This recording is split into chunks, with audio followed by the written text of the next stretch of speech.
ప్రభువైన యేసుక్రీస్తు నామములో సాక్ష్యమిచ్చద యేసయ్య అనేటువంటి ఒక ఆధ్యాత్మికమైనటువంటి సాక్ష్యాల కార్యక్రమాన్ని వీక్షిస్తున్నటువంటి వీక్షకులందరికీ కూడా నా యొక్క హృదయపూర్వకమైనటువంటి వందనాలు తెలియజేస్తున్నాను. మరి ఈరోజు మరొక ప్రాముఖ్యమైన దేవుని చేతిలో మరి చక్కగా వాడబడుతున్నటువంటి యవన దైవజనుల్ని నేను మీకు పరిచయం చేయబోతున్నాను. మరి యవన కాలంలో వారి యొక్క యవన కాలాన్ని అంతటినీ కూడా దేవుని కొరకు సమర్పించి మరి అనేక మంది యొక్క రక్షణ కొరకు పాటుపడుతున్నటువంటి ఒక చక్కని ఆత్మీయమైనటువంటి దైవజనుని నేను మీకు పరిచయం చేయడానికి ఇష్టపడుతున్నాను. వారు మనతో పాటు ఉన్నారు, వారిని మీకు నేను పరిచయం చేస్తున్నాను. అయ్యగారు వందనాలండి. మరి మిమ్మల్ని చూడడం నాకు చాలా సంతోషం. మీ యొక్క కుటుంబ నేపథ్యం, మీ కుటుంబ నేపథ్యం, మీరు ఎలా ఉండేవారు, మీరు ఎలాగ ప్రభువులోకి వచ్చారు, ప్రభువులోకి వచ్చిన తర్వాత దేవుని యొక్క పరిచర్య ఎలాగా మీరు కొనసాగిస్తున్నారు, అసలు ఏంటి, ఇలాంటి విషయాలన్నీ కూడా మరి వీక్షకులతో మీరు పంచుకుంటారా? తప్పకుండా పంచుకుంటానండి. వీక్షిస్తున్న మీ అందరికి కూడా వందనాలు తెలియజేస్తున్నానండి. నా పేరు వచ్చి కిరణ్ కుమార్, మాది స్వగ్రామం నర్సాపురం. అయితే మరి ఎన్టీఆర్ కాలనీ అనేటువంటి ప్రాంతంలో నేను నివాసం ఉండేవాళ్ళం. అయితే మా నాన్నగారి పేరు వచ్చి బాబురావు, మా అమ్మగారి పేరు వచ్చి విజయకుమారి. మేము వారికి ముగ్గురు సంతానం. అందులో మరి నా పైన పెద్దన్ని ఉన్నారు, నేను రెండో వాడిని, నా వెనకాల తమ్ముడు ఉన్నాడు. ఇలా మేము ముగ్గురు అన్నదమ్ములం అండి. మేము ముగ్గురు అన్నదమ్ములం అయితే మరి చిన్నతనంలోనే మా నాన్నగారు మా అమ్మగారు మా అన్నయ్యకి మాట్లాడరా వినబడవని నన్ను ప్రభుకు సమర్పించుకున్నాను. చాలాసార్లు నాతో చెప్పగా నేను విన్నాను. అయితే నేను కూడా వింటూ వచ్చాను, కానీ అంతగా పట్టించుకునేవాడిని కాదు, ప్రభుని పట్టించుకునేవాడిని కాదు. సండే స్కూల్కి వెళ్ళడం రావడం అలా భక్తి మెల్లమెల్లగా అలవాటైంది. అయితే దేవుని కృపలో మరి యేసుప్రభు వారి గురించి నేను ఆయన మన కొరకు నీకోసమే ఆయన మరణించారు, నీకోసమే ఆయన సిలువేయబడ్డారని మరి దైవజనులు ఒక ఆయన ఆ రోజు మా చర్చ్కి ఒక ఆయన వచ్చారు. అంటే నేను దైవదేవుని వాంజక ఫెలోషిప్ చర్చ్కి వెళ్ళేవాడిని. అప్పుడు రాయపాల్ గారు అని ఆయన ద్వారా స్థాపించబడిన పరిచర్య ఇంటర్ కాలంలో ప్రస్తుతం కూడా ఉందండి, దైవదేవుని వాంజక ఫెలోషిప్ చర్చ్. ఆ చర్చిలో పరిచర్య చేస్తూ బయట బల్లలు వేస్తూ భోజనం సిద్ధపరచమన్నారు పాస్టర్ గారని. నేను బయట చేస్తున్నప్పుడు ఆయన నీకోసమే మరణించారు, ఆయన నీకోసమే అనే మాటలు నన్ను ఎవరో వేలుపెట్టి చూపిస్తున్నట్టు, నన్ను దర్శిస్తున్నట్టు అనిపించింది. నేను ఇలా బట్టి పెట్టి తుడుస్తున్న సమయంలో ఆ కిటికీలోంచి ఆ మాటలు నన్ను ప్రత్యేకంగా నిన్నే అన్నట్టుగా దేవుడు నాతో మాట్లాడడం మొదలుపెట్టాడు. అయితే నేను చర్చిలో కూర్చొని నా పని ఏంటంటే క్రికెట్ అంటే చాలా పిచ్చండి. మరి వెనకాల కూర్చొని వాక్యం చెప్తున్నప్పుడు ఎప్పుడు ముగిస్తాడినా అని ఆ పాస్టర్ గారి మీద సనుక్కున్న వ్యక్తిని. అంతేకాదు మరి క్రికెట్ విషయాలు మాట్లాడుతుండేవాడిని. ఈరోజు మా నర్సాపురంలో పక్కన పీచ్ పొలం ఉంది, ఆ పీచ్ పొలం కుర్రోళ్ళతో ఎప్పుడు మనకి ఈరోజు మ్యాచ్ ఉందని ఇంటర్ కాలనీ యూత్తో మాట్లాడుతుండేవాడిని. వెనకాల కూర్చొని ఇదే కవర్లు చెప్తుండేవాడిని, వాక్యాన్ని అంతగా కూడా పట్టించుకున్నాను కాదు. అయితే దేవుని కృపలో చిన్నతనం నుంచి మా నాన్నగారు యూత్ రిట్రీట్స్ అని మరి ఆ రీతిగా మమ్మల్ని పంపిస్తూ మరి ఆధ్యాత్మికంగా మేము ఎదగాలని ఆశపడేవారండి. ఈ రీతిగా ఉంటున్న సమయంలో నేను కాలేజ్ వెళ్తూ వస్తున్న సమయాలలో నా స్నేహితులతో కలిసి వెళ్తున్నాను. నా క్లాస్మేట్ చిన్నప్పటి నుంచి నాతో కలిసి నా స్నేహితుడు ఉన్నాడు, అతని పేరు నల్లి అశోక్. అతడు నేను కలిసి మరి అతడు అక్కడక్కడ పడేసిన సిగరెట్ ముక్కలు అవన్నీ ఏరుకుని ఇంట్లో వాళ్ళకి ఎవరికి తెలీదు, ఇంట్లో వాళ్ళు మాత్రం మంచిగా ఉండవని. కానీ అలాంటి పాడైపోతున్న సమయాల్లో ఇక్కడే మాకు నర్సాపూర్ నుంచి సుమారు 8 కిలోమీటర్లు ఉంటుంది, వేముల దీవి అనే ప్రాంతానికి కూడా సైకిల్ మీద వెళ్ళి మరి స్నేహితుడితో కలిసి కళ్ళు అవన్నీ త్రాగుడు మెల్లమెల్లగా అలవాటు అవుతున్న పరిస్థితి. అయితే నా స్నేహితుడు నేను కలిసి అతడు అలా తన దగ్గర ఎక్కువ డబ్బులు ఉంటుండే, ఎందుకంటే అలా తాత మామూలు చక్కగా వ్యాపారం చేస్తూ ఉండేవారు. ఏ కాలానికి సీతాఫలం అని తేగలని అమ్ముతూ ఉండేవారు. అలాంటి పరిస్థితుల్లో అండి నేను నా స్నేహితుడితో కలిసి పాడైపోతున్న వేళలో ప్రభు నన్ను దర్శించారు. దేవుని వాక్యాన్ని విని నేను ఏ సంవత్సరంలో అది నాకు అప్పుడు వచ్చి ఇంచుమించు నాకు 15-16 సంవత్సరాల వయసు అండి. మేబీ ఆ టైంలో అండి 10th క్లాస్ అయిపోయింది. 10th క్లాస్ అయిన తర్వాత ఇంక నేను ఎదుగుతున్న సమయంలో మరి దేవుని యొక్క సువార్త విని ఆయనను అంగీకరిస్తే నమ్మి బాప్తిస్వం పొందును, రక్షించబడును, నమ్మును అని శిక్ష విధించబడిన అనే వాక్యాన్ని నేను మొట్టమొదటిసారిగా నేను విన్నప్పుడు, చిన్నప్పుడు ఎన్నోసార్లు విన్నాను కానీ అంత పట్టించుకోలేదు. కానీ ప్రత్యేకంగా నేను పట్టించుకున్నప్పుడు, ఆ మాటను పట్టించుకున్నప్పుడు యేసు ప్రభువును అంగీకరిస్తే పరలోకి వెళ్తాను ఉద్దేశంతో బాప్తిస్వం తీసుకోవాలని ఆశ పుట్టింది. అంటే మీరు రక్షణ పొందక ముందు నుంచి కూడా మందిరానికి వెళ్ళేవారు? వెళ్ళేవాడిని. మందిరానికి వెళ్ళేవారు, మందిరంలో నామకార్థంగా అవును. అంటే తల్లిదండ్రుల్ని సంతోషపరచడం కోసం వెళ్ళేవారు. అంతే అండి. కానీ అప్పుడు కూడా మానలా, అంటే అప్పుడు కూడా మందిరానికి వెళ్ళడం మానలేదు. కాకపోతే ఏంటంటే తల్లిదండ్రులని వాళ్ళు సంతోషపెట్టడానికి వెళ్ళేవారు. వెళ్ళేవాడిని. ఓకే. ఆ తర్వాత వెళ్తున్న సమయాల్లో నాన్నగారి దగ్గర డబ్బులు లేకపోయినా రిట్రీట్కి డబ్బులు ఇచ్చి పాస్టర్ గారి దగ్గర ఎవరొకరి దగ్గర మా పిల్లల్ని పంపిస్తానంటే జేసస్ గారు ఒక అన్నయ్య ఉండేవారు. అన్నయ్యకి చెప్పి మా నాన్నగారి స్నేహితులు ఇలాగని మా పిల్లల్ని పంపిస్తాను, రిట్రీట్లో కూర్చోబెట్టండి అనేసి వారు చెప్తూ ఉండేవారు. ఇలా నేను సండే స్కూల్ రిట్రీట్కి వెళ్ళడం, మా సండే స్కూల్ అక్క ఉన్నారు, అక్క పేరు సోనియా, ఇప్పుడు ప్రస్తుతం ఉన్నారు, గాంధీనగర్ 1లో ఉంటారు అక్క. అక్కగారు మాకు ఆధ్యాత్మిక విషయాలు నేర్పించారు. అయితే నా స్నేహితుల నుంచి నేను కొంచెం దూరం అయ్యాం. మేము సొంత ఇల్లు అమ్ముకుని వేరే ప్రాంతానికి వెళ్ళిపోవడం, అద్దుకుంటూ మళ్ళా దగ్గరలోకి వచ్చాం, మేము పుట్టి పెరిగిన ప్రాంతానికి. అలా వచ్చినప్పటికీ మా జీవితాల్లో మేము ఎప్పుడైతే నేను నా స్నేహితుడితో మళ్ళీ పరిచయం మొదలైంది. చిన్నప్పుడు స్నేహం అప్పుడు పాడవలేదు, కొంచెం యవన ప్రాయంలోకి వచ్చాక మళ్ళా స్నేహితుడితో తిరగడం మొదలుపెట్టాను. అదే స్నేహితుడు చిన్నప్పుడు అతనితో ఉన్నప్పుడు ఈ చిన్న అలవాట్లు అయినాయి. ఆ తర్వాత అది అప్పుడు వయసు వచ్చి నాకు 12-13 సంవత్సరాలు. ఆ తర్వాత మళ్ళా ఇప్పుడు ఇక్కడికి వచ్చిన తర్వాత 16 సంవత్సరాలకి మళ్ళా నా స్నేహితుడు పరిచయం అయ్యారు. ఆ తర్వాత అతడు నేను కలిసి చర్చికి వెళ్ళాం. నా స్నేహితుడు అయితే అమ్మాయి కోసం వచ్చాడు, నేను మాత్రం ఏసే కోసం వెళ్ళాను. ఆ తర్వాత అతడు ఆగిపోయాడు, తను ఏదో పని మీద మొత్తానికి ఆగిపోయాడు. తనకి వివాహం అయిపోయింది, తను ఎవరినో ప్రేమించాడు, సంథింగ్ మొత్తానికి కుటుంబస్తులు కలిసి పెళ్లి చేశారు, పెళ్ళి అయిపోయింది. నా స్నేహితుడికి నాకు దూరం అయిన తర్వాత నా ప్రభువారితో నాకు స్నేహం పెరిగింది. ఏ వాక్యం ద్వారా అంటే మరి బైబిల్ గ్రంథంలో సామెతల గ్రంథం 14వ అధ్యాయం 14వ వచనంలో తెలియపరిచినట్టుగా నిజమైన స్నేహితుడు ఎవడో ప్రేమించును, ఆ మాట నా జీవితాన్ని పట్టుకుంది. మరి స్నేహితుడు అంటే విడవకుండా ప్రేమిస్తాడు. పెళ్ళైన తర్వాత నా స్నేహితుడు నన్ను మర్చిపోయాడని, మరి పెళ్ళైన తర్వాత ఇంక భార్య పిల్లలు బాధ్యత ఉంటుంది కాబట్టి తను ఆ రూట్లోకి వెళ్ళిపోయాడు. ఇక నాకు నిజమైన స్నేహితుడు ఎవరు అంటే ఈ లోకంలో యేసుక్రీస్తు ప్రభువారు ఒక్కరే అనే విషయాన్ని ఆ రోజు మరి ఖచ్చితంగా నాకు బాగా గుర్తండి. ఆ రోజు ఫ్రెండ్షిప్ డే, అదే రోజు ఆదివారం వచ్చింది. అది సుమారు 2004 సంవత్సరంలో. ఆ సమయంలో దేవుడు మరి దైవజనులు పరంజ్యోతి గారని అన్నగారి ద్వారా నేను వర్తమానం విని యేసుక్రీస్తు ప్రభుని సొంత రక్షణగా అంగీకరించడం జరిగింది. ఏ సంవత్సరం అండి అది? 2004. అవును సార్. అయితే అండి మరి నేను దైవదీవెన ఇంజలకల్ చర్చ్ ప్రార్థనకి వెళ్ళేవాడిని. వెళ్తున్న సమయంలో మరి ఒక చిన్న సందర్భం జరిగింది, అది నేను చెప్పడానికి ఇష్టపడతలేదు. అయితే అక్కడ పరిస్థితిని బట్టి, అంటే నేను చర్చికి వెళ్తున్న అమ్మాయి కోసం వెళ్తున్నాను, కొంచెం నా మీద నింద వచ్చింది, పాస్టర్ గారు రావద్దు అన్నారు.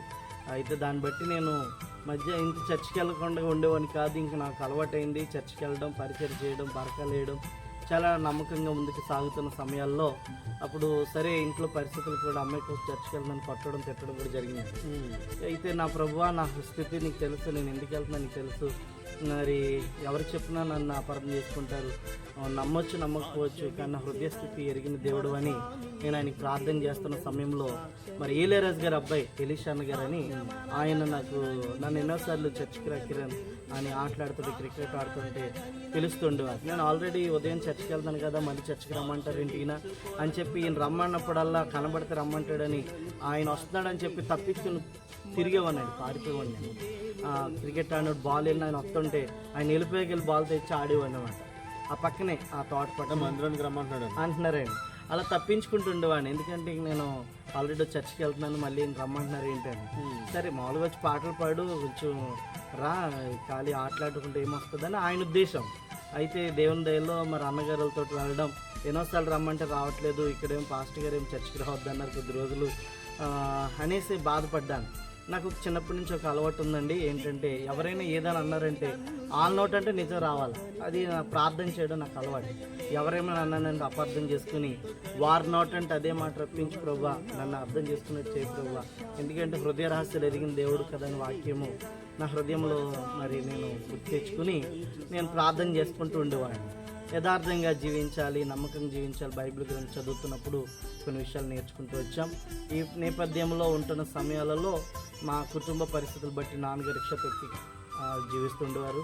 ఆయన త్రాగుడు వ్యసనం ఉంది. మరి నాకు ఒక విషయం తెలిసింది ఏంటంటే మీ తండ్రి గారు మంచి స్పోర్ట్స్ మ్యాన్ అంట కదా? అవునండి, మా నాన్నగారు మంచి నిజంగానే మీరు అన్నట్టుగా వాలీబాల్ ప్లేయరు, తర్వాత కబడ్డీ ప్లేయరు, మంచి పేరు ఉందండి. నర్సాపురం మిషన్ స్కూల్ గ్రౌండ్లో పిలిపేట ప్రాంతంలో గాంధీనగర్లో 1-2లో మా నాన్నగారికి మంచి పేరు ఉందండి.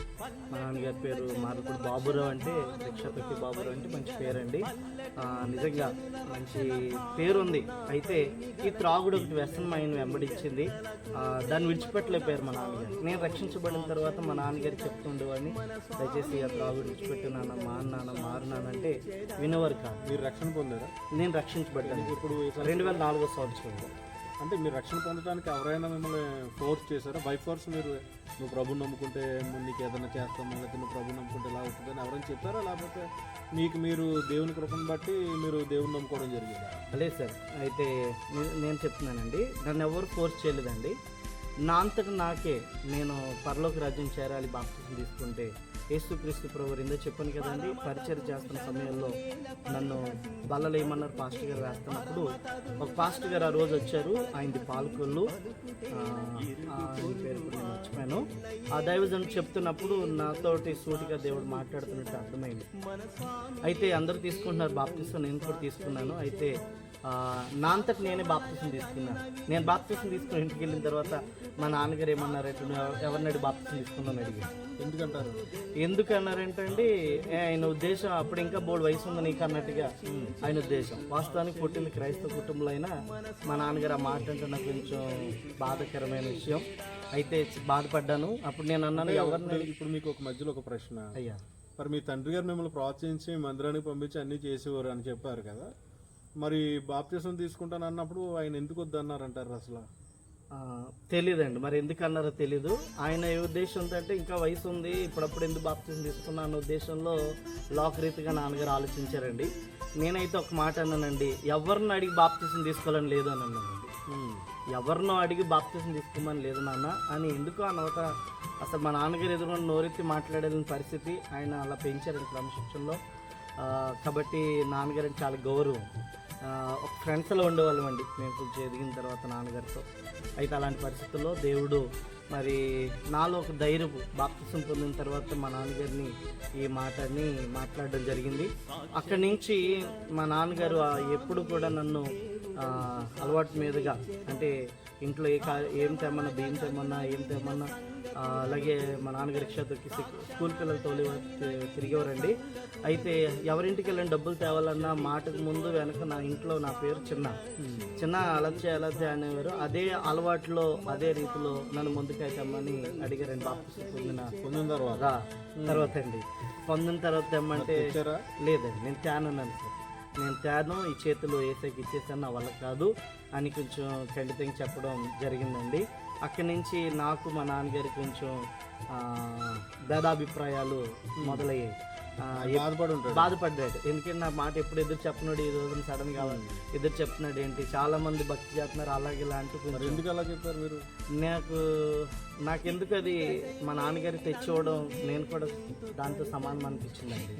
అందుకని ఇంక నాకు బాధ కలిగి వద్దు అన్నాను. నేను తేను, నీ కాల్ నొక్కమని నొక్కుతాను, అక్కడికి వెళ్ళి డబ్బులు తెమ్మని తెస్తాను, అదే స్కూల్ పిల్లల డబ్బులు, లేదా ఏదైనా బియ్యం తెమ్మంటే కిరాణా కొట్టి ఏం చేయమని చేస్తాను నాన్న, దయచేసి నన్ను మాత్రం అట్లకి పంపించొద్దు, సిగరెట్లకు కానీ మందుకు కానీ నన్ను పంపించొద్దు, దయచేసి నేను ఈ రోజు నుంచి యేసుక్రీస్తు ప్రభు బిడ్డగా బ్రతకాలని ఇష్టపడుతున్నాను, నేను ఆయన అంగీకరించాను అని చెప్పడం జరిగిందండి.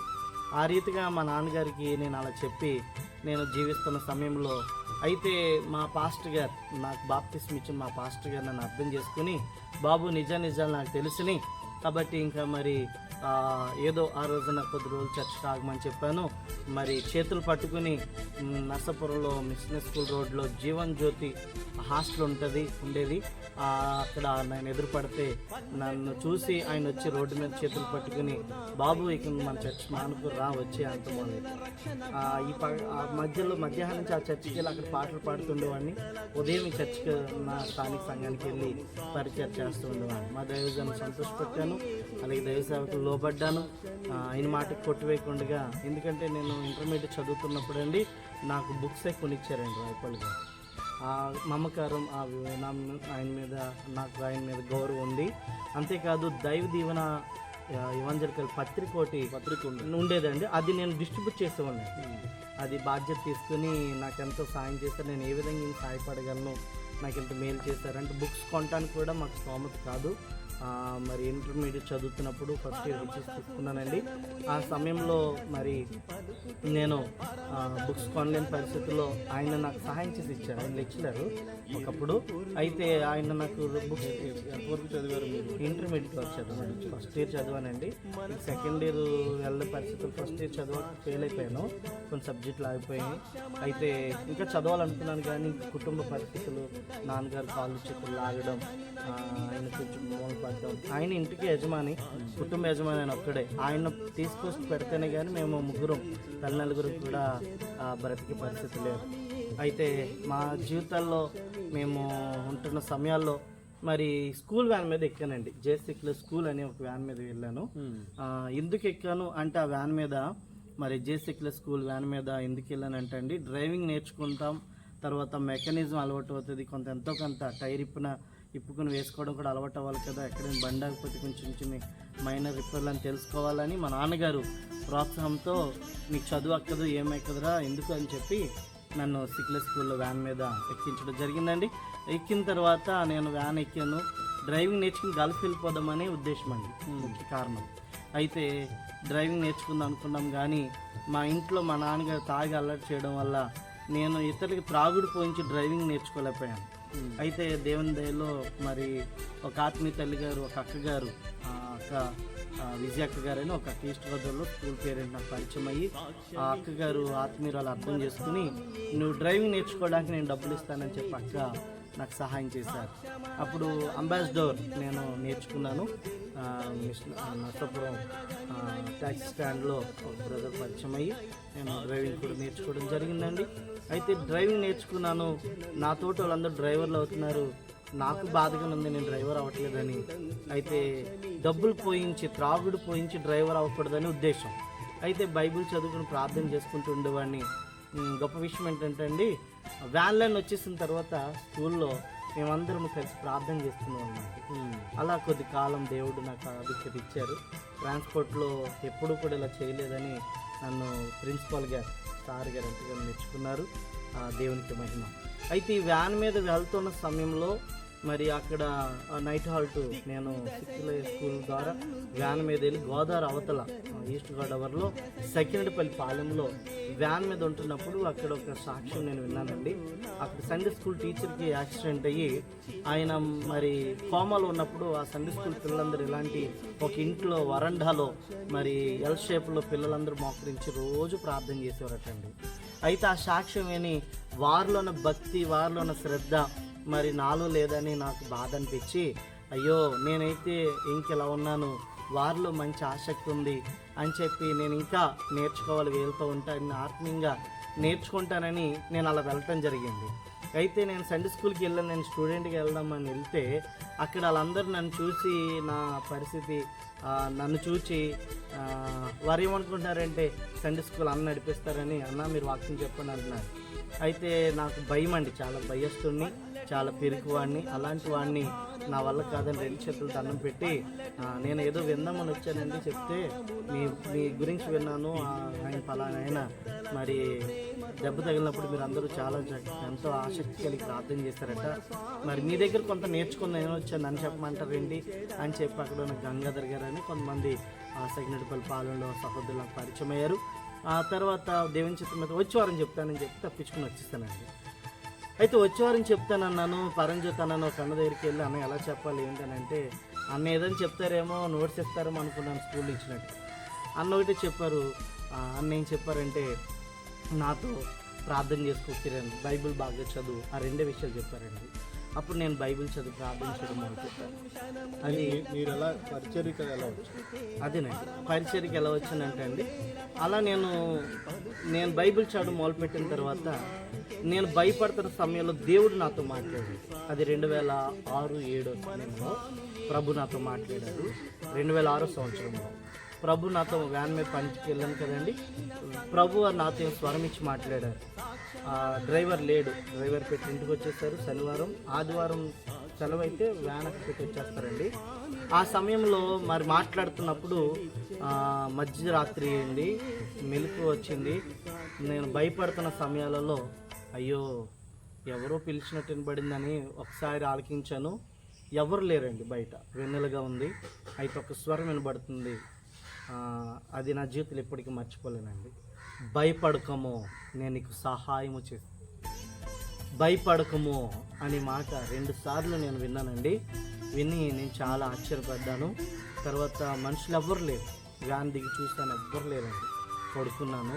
అయితే ఆ రోజు మొదలుకొని నేను ఈ వారం వాక్యం చెప్తాను మాట ఇచ్చిన సండే స్కూల్లో ఏం చెప్పాలి ప్రభు అని ప్రభుని అడగడం మొదలుపెట్టాను. అలాగే నాకు ప్రభుని అడగడం మొదలుపెట్టి సండే స్కూల్ పరిచర్య మెల్లమెల్లగా 50 మంది స్టూడెంట్స్కి సండే స్కూల్ టీచర్గా మారానండి. ఆ తర్వాత యవనస్తులు నడిపించడం, ఆ తర్వాత ఇక్కడ సెకండ్పల్లి నుంచి గొంతు వెళ్ళింది వ్యాను, నైట్ హాల్ట్ అక్కడ ఉన్నాం. ఇక్కడ పిల్లలు లేరని అక్కడ మార్చారు. అక్కడికి వెళ్ళి గొంతులో మరి జిల్లల రాజు గారు అని అన్నగారు నాకు పరిచయం అయ్యారు. అక్కడ పరిచయం అయిన తర్వాత అన్నగారితో కలిసి సువార్తలో పరిచయలో సాగుతాం, మరి పాటలు పాడడం, ఇలా నేను దేవుని దయలో మరి అనుకోకుండానే దేవుని సువార్త ప్రకటించట్లో అన్నగారులతో కలిసి మరి బృందం ఇంచుమించు ఒక 30 మంది బృందం యవనస్తులతో కలిసి మేము వెళ్తున్న సమయాల్లో ప్రభు కృపలో మేము సాగుతూ ఉన్నాం. ఇలా ఉండగా మరి ప్రభు నన్ను వాడుకోవని అడిగానండి ప్రభుని. అయితే నన్ను ప్రభుకి సమర్పించుకున్నాను చాలాసార్లు మా నాన్నగారు అమ్మగారు చెప్తుండేవారు. అయితే ప్రభుని కలిగి ఉన్నానని చెప్పి నాలో ఒక ఆశ మంట పుట్టింది, సువార్త ప్రకటించాలి, నేను నా రక్షణ సాక్ష్యాన్ని బట్టి నా తోటి యవనస్తులను రక్షించుకోవాలి, మా గ్రామంలో కూడా సభలు పెట్టాలి అని మాలిం వీధిలో నర్సాపురంలో, అలాగే అక్కడ చేపల మసీద్ దగ్గర ఒకసారి సుధాకర్ గారి సహకారంతో, అక్కడ ఉన్నటువంటి సుధాకర్ గారి సహకారంతో కూడా చేపల మసీద్ దగ్గర సుధాకర్ గారు ఉంటారు, ఆయన ఆధ్వర్యంలో ఒకసారి సభలు పెట్టామండి. మాలిం వీధిలో ఒకసారి సభలు పెట్టాం. నాకు కొంతమంది సహోదరులు చక్రి గారని, అలాగే విజయాన్నని కొంతమంది సహోదరులు నాకు సహకరించారు. వారందరి సహకారంతో సభలు పెట్టడం మొదలుపెట్టాను. ఇలా ప్రభు కొరకు సభలు పెట్టి ప్రభుని మహిమపరుస్తున్న సమయాల్లో అసలు వివాహమే చేసుకోకుండా దేవుని కొరకు సేవ చేయాలని ఆశపడ్డాను. అయితే వివాహం చేసుకున్న ఒక అక్క గారిని పరిచయమై, అక్క మీకులాగా నేను కూడా వివాహం చేసుకోకుండా సేవ చేయాలనంటే అక్క ఒక సలహా ఇచ్చారు, దేవుని చిత్తం కొరకు కనిపెట్టి తమ్ముడు, నీ అంతటి నువ్వైతే ఉండలేవు అన్నారు. అప్పుడు నేను ప్రార్థన చేయడం మొదలుపెట్టాను. అద్భుతంగా దేవుడు కార్యం చేశాడు. ఏం జరిగిందంటే అండి, మరి ప్రభుని కలిగి ఉన్నానని చెప్పి నాకు వివాహం చేయడం జరిగింది. మా నాన్నగారు కూడా సంబంధాలు చూస్తున్నారు. అప్పటికి నాది 2010 సంవత్సరం. ఆ సమయంలో వివాహం అయింది. దేవుని దయలో ముందుకు సాగుతున్నాను. అయితే దేవుని కృప ఏంటంటే నేను అడుగుతున్నాను, ప్రభా నన్ను వాడుకోవా అని అడుగుతుంటే దేవుని చిత్తం కొరకు కనిపెట్టి ప్రార్థన చేస్తున్నాను, నన్ను కూడా వాడుకో ప్రభా, మరి నీ పని చేస్తానన్నప్పుడు ఎల్బీచర్లో 8 సంవత్సరాలు సంఘ కాపరిగా సహాయ కాపరిగా దేవుడు వారితో కలిసి పరిచయలో ఉండడానికి కృప చూపించారు. ఇలా ఉంటున్న సమయంలో వారు ఏం చెప్పారు, మీకు ప్రభు అప్పగించే వరకు మనం బలపరచండి అని అడిగారండి. అయితే నేను ప్రభుకి మరింత దగ్గర అవడం గల కారణం ఒకటే అన్నగారు, మా నాన్నగారు తాగి వచ్చి నన్ను కొట్టి బాధపడుతూ ఉండేవారు. ఎందుకంటే నేను అడిగి ప్రశ్నించేవాడిని, ఎందుకు తాగుతున్నాను, ఎందుకు ఇంట్లో గొడవ పెడుతున్నాను అన్న అంటే నన్ను ఇబ్బంది పెడుతుండేవారు. అప్పుడు మా నాన్నగారి కొరకు వీరి కొరకు ప్రార్థన చేస్తుండేవారు. అయితే మా అన్నయ్యకి మాట్లాడ వినబడు, తన తోట అందరూ పెళ్ళిళ్ళు అయిపోతే నా పెళ్ళిళ్ళు అవ్వట్లేదని బాధపడేవాడు. అలాంటి సమయంలో ప్రభా మరి నువ్వు పుట్టించావు, మరి నోరు లేదు మాట్లాడలేవయ్యా, మరి అందరు తోటలు పెళ్ళి అయిపోయింది, నీకు అవ్వట్లేదు, అన్నయ్యకి అవ్వట్లేదు అని బాధపడుతున్నారని మరి ఎక్కడ సమకూర్చి సాయం చేయమని ప్రార్థన చేయడం మొదలుపెట్టానండి. ఒక విషయం అండి, ముఖ్యమైన విషయం ఏంటంటే మరి మా అన్నయ్యని చేసుకున్న ఆవిడ నోరు లేదు, మాటలు రావని తెలుసుండి కూడా వచ్చి వివాహం చేసుకోవాలి ప్రభు అని బలంగా ప్రార్థించాను. అద్భుతం ఏంటంటేనండి, మరి నిజంగానే మరి నోరు లేనాడని తెలిసి మా పెద్దమ్మ గారు సంబంధం తీసుకొచ్చారు.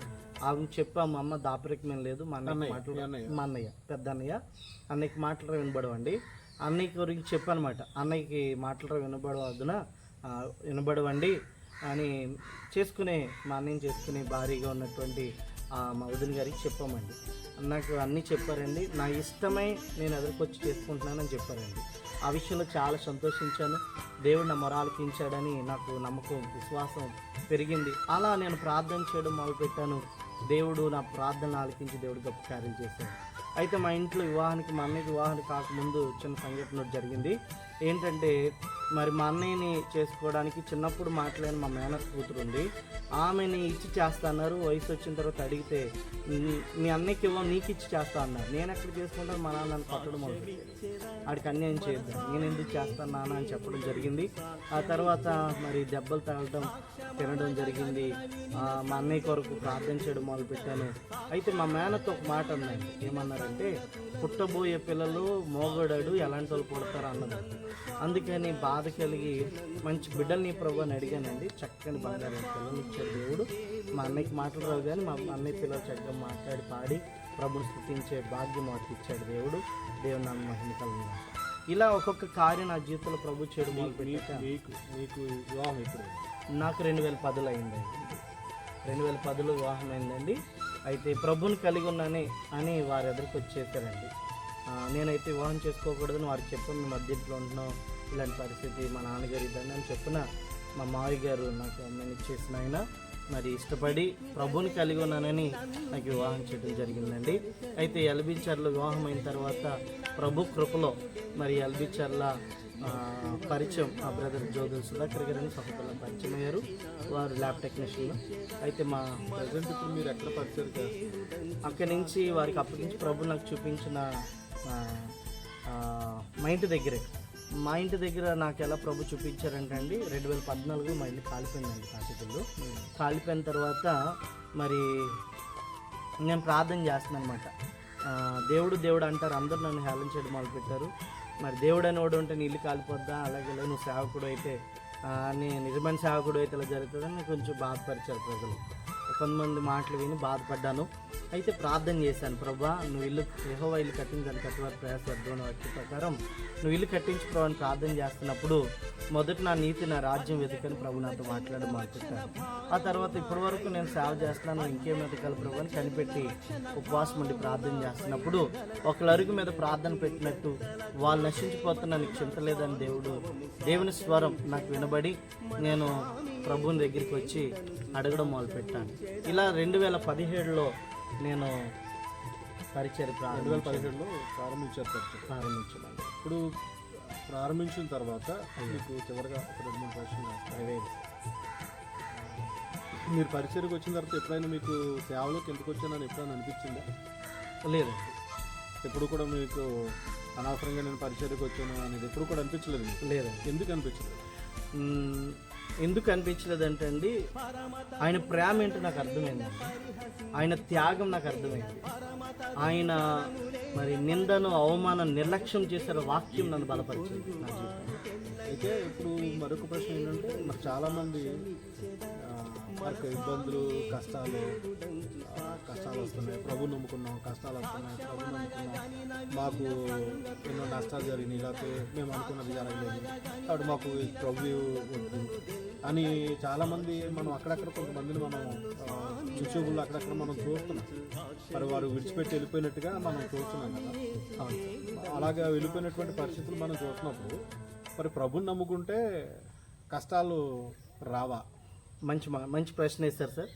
మరి నేను ఒక మాట చెప్పడం మర్చిపోయాను. 2007 సంవత్సరంలో నేను అనారోగ్య స్థితికి గురైనప్పుడు ఈ బొడ్డు కింద నుంచి చాలా విపరీత నొప్పి వచ్చేదండి. వెన్నుపొస్తులోంచి చలి వణుకు వచ్చేది. నాలో నీరు వాటర్ ఇన్ఫెక్షన్ నా బాడీలో కలిగి నేను కొంచెం అనారోగ్యానికి గురయ్యాను. అది 2007 సంవత్సరం ఏప్రిల్ మాసంలో దేవుడు నన్ను బాగు చేశాడండి. నాకు అర్థమైంది చనిపోతానని. అప్పుడు ఆ సమయంలో నేనేమన్నానంటే, అప్పటికి నాకు దైవజనుల వేరుతో రక్షించబడ్డాను, ప్రభు పరిచయలో సాక్షిగా జీవిస్తున్నాను. అప్పుడు ఎల్బిచర్ల సేవకి రాలేదండి. ఈ సమయంలో ఆ పరిస్థితులు ఉన్నప్పుడు ఉదయం ఆ చర్చికి వచ్చి మధ్యాహ్నం ఈ చర్చికి వెళ్తూ దైవ సేవకులతోటే.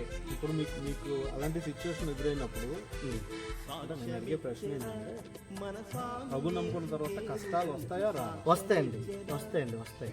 ఎందుకు వస్తాయనంటే ఈ మార్గం ఇరుకు మార్గం.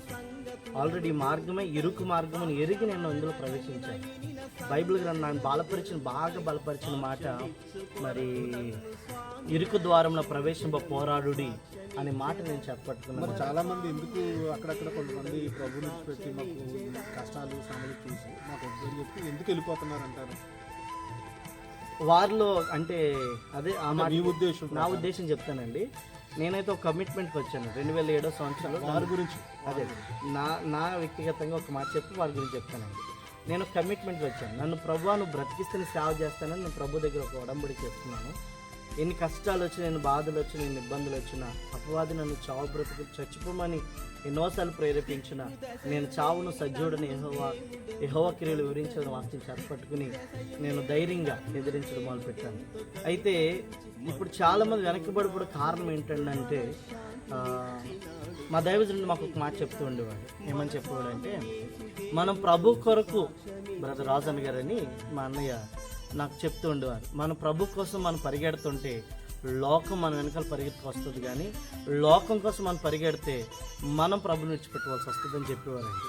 అయితే ఇప్పుడు నేను అనే మాట ఏంటంటే, చాలామంది విడిచి వెళ్ళిపోయే కారణం ఏంటంటే, మరి ప్రభువుని వెంబడిస్తే బైబిల్ గ్రంథం చెప్తుంది, విశ్వాసం కర్తయో దాన్ని కొనసాగించేవాడని యేసు వైపు చూచుచు గురి వద్దకే మనం పరిగెత్తాలి. ఆయన వైపే చూడాలి. కష్టాలు వచ్చినా, బాధలు వచ్చినా నేను ఆయన వైపే చూశానండి. అందుకని నేను వారు వెళ్ళిపోవడం గల కారణం ఏంటంటే, వారి గురి తొలగిపోయింది. వారి గురి లోకస్తుల మీదకో, లోక సంబంధమైన మాటల వైపు. నాకు కూడా ఎన్నో శ్రమలు వచ్చినాయి, ఎన్నో ఇబ్బందులు వచ్చినాయి. నన్ను కూడా ఎన్నోసార్లు అపవాది మరి చంపాలని చూశాడు. మా నాన్నగారిలోంచి కూడా కొట్టి చంపాలని చూశాడు.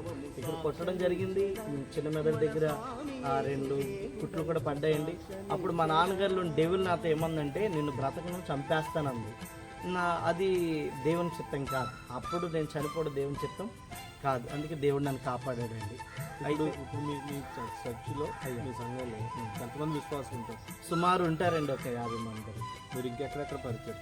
అయ్యా నేను మొట్టమొదటిగా దేవుని కృపను బట్టి బీచ్ ప్రేయర్ అనే టీం సహవాసంలో సుమారు ఒక 19-20 సంవత్సరాల దాకా ఇప్పుడు ప్రస్తుతం వారితో నాకు పరిచయమై సుమారు వారితో కలిసి నేను వారి దండయాత్రలో ఆత్మీయ ఫలిస్తూ ఎదుగుతూ వచ్చానండి. అంతేకాదు బీచ్ ప్రే మినిస్ట్రీ అనేటువంటి ఆ సహవాసంలో 1 మెంబరు. తర్వాత మరి అన్ని కార్యక్రమాలు అన్నగారి నా చేతుల మీదుగా జరిగిస్తూ ఉంటారు. ఈ రీతిగా మా మినిస్ట్రీ తరపున సీతారాంపురంలో చిన్న పరిచయం ప్రారంభించాం మరి దేవుని దయలో. అలాగే కాళీపట్నం మాగలేరు అనే ప్రాంతంలో మరి గృహ దర్శనాలు చేస్తున్నాం. ఆల్రెడీ వారు అరుగు మీద కూడా ప్రార్థన పెట్టేవాళ్ళం. మరి దేవుని కృపలో అక్కడ కాళీపట్నం పరిచర్య జరుగుతుందండి. చాలా సంతోషం. ఈరోజు మీరు మాతో ఉంటాం అంటే ఇక్కడ మీరు చూస్తున్నారు, ఇక్కడ చూసినటువంటి దైవజనులు వారికి సాక్ష్యం ఎంతో గొప్ప సాక్ష్యం. మరి ఇదంతా కూడా వివరించడానికి మనకి మరి సమయానుకూలంగా అనుకూలంగా లేనప్పుడు మరి కొన్ని విషయాలు మాత్రమే మరి వారిని అడగటం జరిగింది. మరి వారి యొక్క సాక్ష్యంలో కొన్ని ప్రాముఖ్యమైనటువంటి విషయాలు మాత్రమే వారిని అడగడం జరిగింది. మరిన్ని విషయాలు, ఎన్నో విషయాలు ఉన్నప్పటికీ కూడా కొన్ని విషయాలు మాత్రమే మేము మీతో పంచుకోవడం జరిగింది. మరి ఈ రీతిగా కొంతమంది యవన దైవజనులు, యవన కాలంలో ఉన్నటువంటి వారు ఎంతో ఉద్యోగాలు చేసి లేకపోతే డబ్బులు గడించవలసినటువంటి పరిస్థితులు అవన్నీ కూడా త్యాగం చేసి మరి ఎవరో ఏదో ఇస్తే వారు సేవకు వచ్చినటువంటి వారు కాదండి. వారు దేవుని యొక్క కృపను బట్టి, పిలుపుని బట్టి వారు పరిచయకు వచ్చినటువంటి వారు. ఇటువంటి ఎంతోమంది దైవ సేవకులు నేను మరి మీకు పరిచయం చేయడం దేవుడు నాకు ఇచ్చినటువంటి భాగ్యంగా భావిస్తూ ఉన్నాను. మరి ఈరోజు వీరిని కలుసుకోవడం నాకు ఎంతో సంతోషం. అయ్యగారు మీకు నా యొక్క హృదయపూర్వకమైన వందనాలు మీకు తెలియజేస్తాను. మీకు కూడా నా యొక్క హృదయపూర్వకమైన వందనాలు తెలియజేస్తాను.